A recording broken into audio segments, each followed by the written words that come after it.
미나리는 미국 영화 특유 표현으로 한국 이민의 정서를 그렸다는 일본 미디어.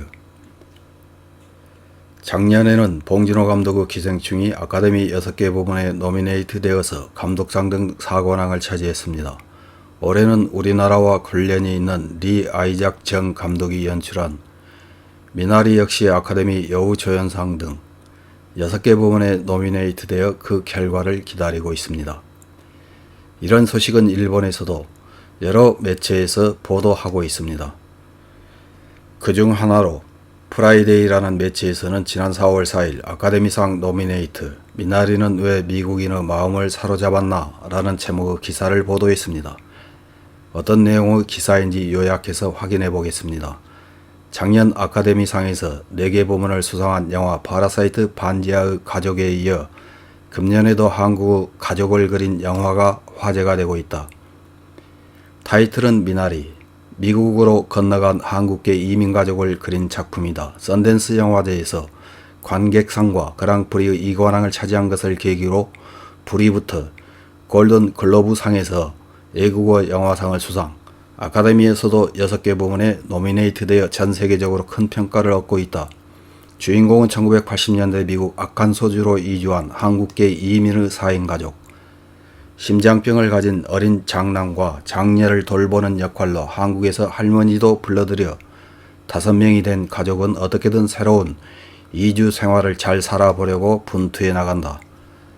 작가, 번역가인 김양청은 미나리와 파라사이트는 같은 한국인 가족을 그린 영화라도 전혀 다른 작품이라고 해설하면서 파라사이트는 격차 사회에 사는 사람들의 희로애락을 예상 불가능한 전개의 엔터테인먼트로 완성된 영화로 블랙 코미디라고도 할 수 있는 표현이 매우 한국적이다.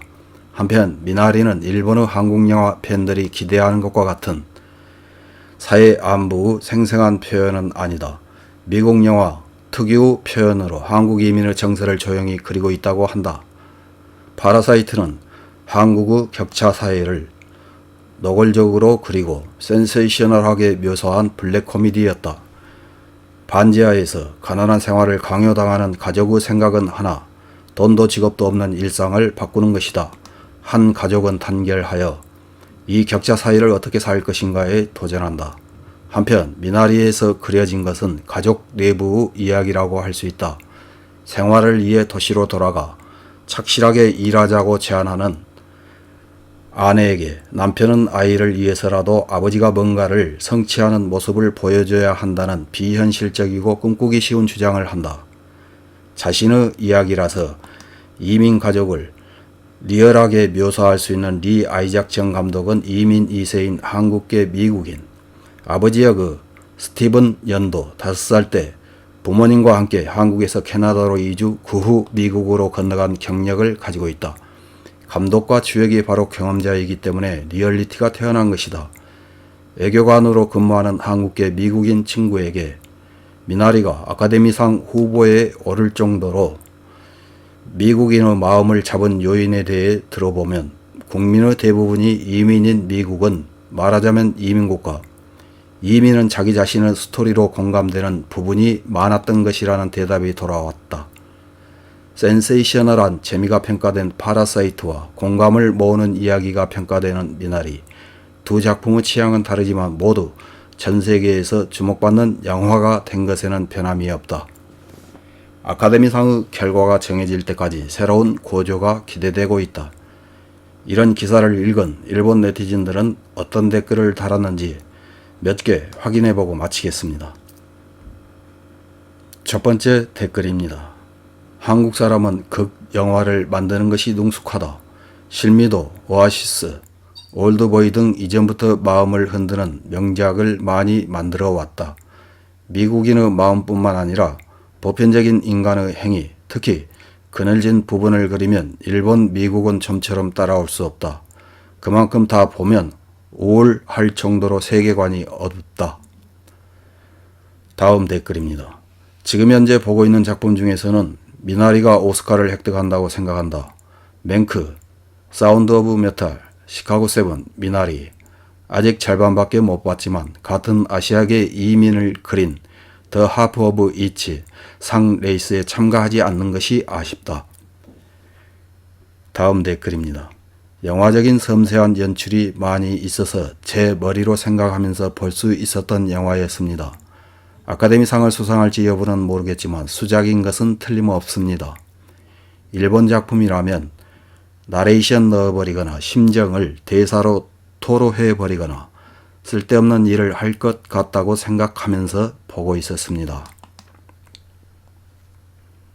다음 댓글입니다. 정말로 유감스럽지만 음악, 영화 등 엔터테인먼트 세계에서는 일본은 한국에 미치지 못한다. 여기는 순순히 패배를 인정한다. 야구, 축구 등 스포츠에서는 이기고 있지만. 다음 댓글입니다. 한국은 강원을 섞은 국가 PR을 아주 잘한다. 엔터테인먼트를 통해서 그 나라의 친밀감을 느끼거나 그 나라의 애착을 갖는 것은 흔히 있는 일. 서양인들에게 친한파가 늘어나는 것은 국익에도 부합하는 것으로 2000년대부터 막대한 국가 예산을 국가 홍보에 충당해온 성과가 요즘 나오는 것 같다. 다음 댓글입니다. 이 작품이 수상한다고는 생각되지 않는다. 다른 노미네이트 작품을 모두 보지 않아서 절대라고는 할 수 없지만 단 하나 말할 수 있는 것은 이 작품은 완전히 헐리우드 영화라는 것이다. 한국 영화였던 기생충과는 분명히 다르다. 다음 댓글입니다. 한국 영화계와 K-POP 등의 세계 진출이 눈에 띈다. 동아시아 국가로서 그 도전 정신은 훌륭합니다. 일본은 일부 애니메이션계는 세계적으로는 신기한 것도 있어 인지되고 있지만 영화나 J-POP은 해외의 인지도가 낮다. 연기력과 가창력 등 프로의식의 약함과 애국으로의 발신 프로듀싱력에 큰 차이가 있다. 우물한 개구리. 이상입니다.